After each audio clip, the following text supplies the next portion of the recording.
Okay, binus. Kasi na, binus. Okay, sige. Tignan nyo. 1, 2, 3. Oh, chef, oh. Mahirap ang gawin yung pre.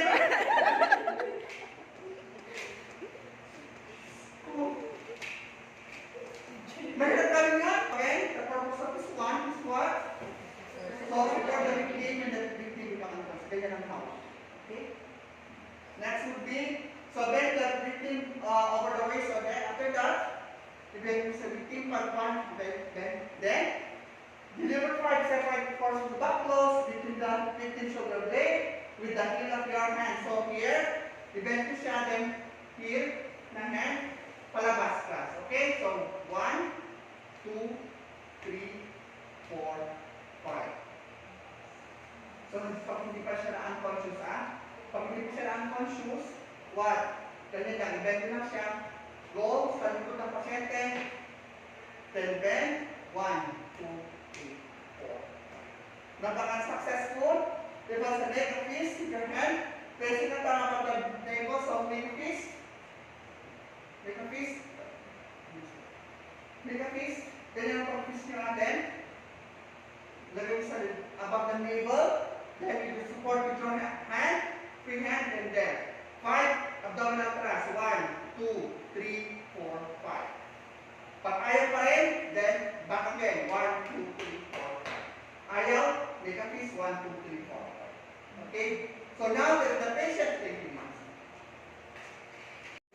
Pag sinabi, okay, the patient become unconscious.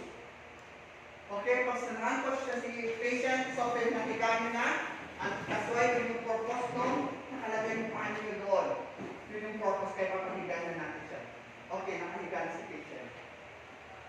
Okay, so unconscious si patient.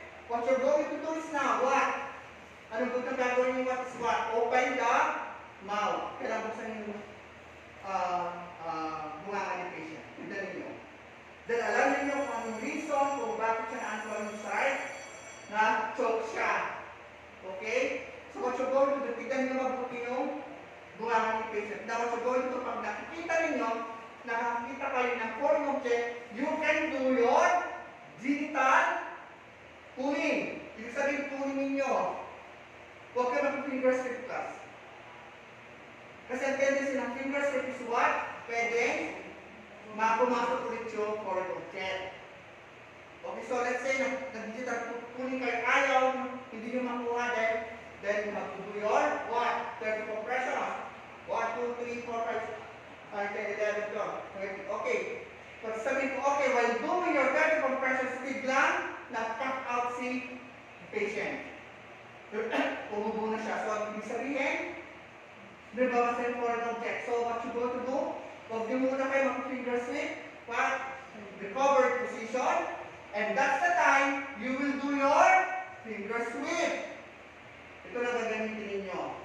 I-recovered position nyo muna, si patient, bago kayo mag-finger sweep. Okay, so let's say, nagkakata siya, doon, huwag kayo mag-finger sweep dyan. Kasi pwede nyo matulak ulit yung foreign object.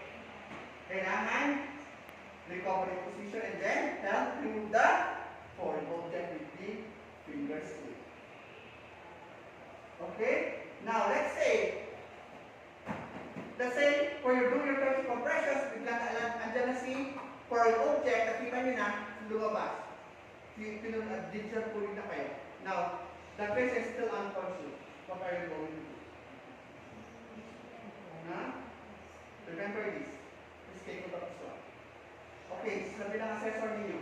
You already remove the foreign object. Nakita mo na si foreign object. Nag-digital pulling ka na. Nakuha mo yung foreign object. But the patient is still unconscious. What are you going to do?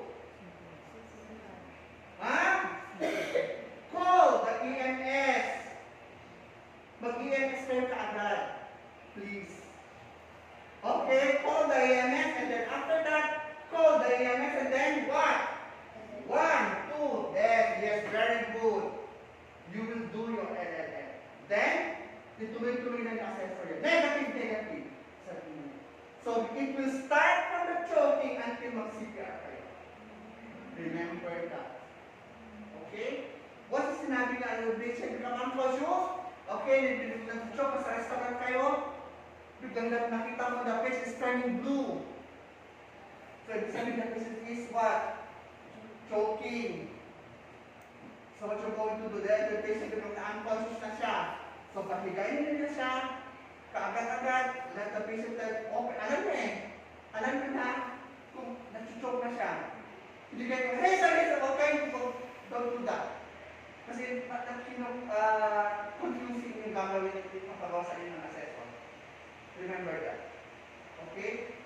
So, okay, maybe would be scenario would be, okay, you found you're at the restaurant eating with your friends. So, suddenly may nakita kang nag-digital tayong signs na choking. And the patient become unconscious. You went there. So, alam niyo na kasi kung siya, turn blue.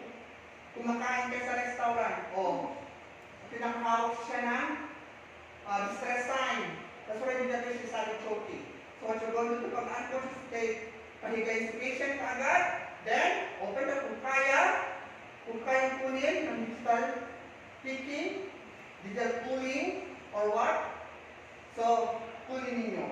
Then ang patayaw, 30 compressions. When doing your 30 compressions, sabihin ni assessor, or doing 30 compressions, bigla nakita mo na lumalabas sa yung follow object. What you're going to do is stop doing your 30 compressions, pull nyo, then still, the patient is unconscious. I have to call the EMS. Call the EMS. Schedule location in the situation, then LM. 1, 2, 3, 4, 5, 6, 7. Negative. Positive, negative. Respect. Positive. Ikaw yung decision. So, ganun, dire-diretso yan, guys. Remember that. Okay? You're very lucky to sabihin sa inyo na, okay, alam niyo naman na magbasa ng choke, wala na tayo progress choke. Okay, let's go to CPR. Yung bang iba kasi ganun ginagawa ninyo? Yung pag-eat kayo, hindi nyo alam yung ginagawa ninyo. Sa choking pa lang, hindi nyo na alam yung ginagawa ninyo. Then, there. Papahirapan kayo talaga. Okay, so, again, kung hindi nyo pa alam yung ginagawa nyo, remember the positive, negative. Negative, positive. Yung nakarek. Baka ipagawa pa rin sa inyo yan. So, yun mas na what you're doing. Dapat alam mo yung management. Okay?